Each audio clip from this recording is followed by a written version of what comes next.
So first eliminate అయ్యారు, ఈ రోజు జరిగింది ఎలిమినేషన్. సో జాను ఎలిమినేట్ అయింది. ఎవరు ఎక్స్పెక్ట్ చేయలేదు అసలు Janu mentor and contestant eliminate అవుతారని. సో అంటే ఇక్కడ జాను దేం లేదు కదా, తను కంటెస్టెంట్ కాదు, తను మెంటర్. అంటే కంటెస్టెంట్ తో బాగా చేయించాల్సింది. అంటే కంటెస్టెంట్ బాగా చేయలేదు అనట్లేదు, కానీ తనకన్నా మిగతా వాళ్ళు ఇంకా చాలా స్ట్రాంగ్ ఉన్నారు. దానివల్ల తన లిస్ట్ లో ఉంది, ఓట్ల ప్రకారం కూడా అలాగే తక్కువ ఉంది, మార్క్స్ కూడా తనకి తక్కువ ఉంది కాబట్టి అలా ఎలిమినేట్ అయింది. అయ్యో ఎక్కడైనా అన్ఫేర్ ఉందేమో అన్నట్టు ఫీల్ అవుతున్నట్టుంది జాను. అవునా, నాకు తెలియదు.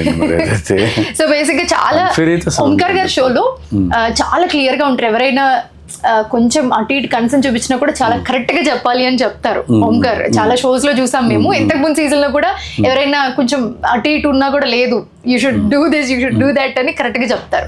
సో ఎలా అనిపించింది ఈ ఎలిమినేషన్? లైక్ మాకు జరిగింది కూడా ఫస్ట్ ఎలిమినేషన్. అంటే ఓటింగ్ క్లియర్ గా ఉంది, ఆడియన్స్ ఓట్ వేశారు, దాంట్లో ఎవరికైతే లిస్ట్ ఉన్నారో వాళ్ళని ఎలిమినేట్ చేశారు. ఇంకా ఎవరు ఇది కాదు లేదు అని అంటానికి కూడా ఛాన్స్ లేదు.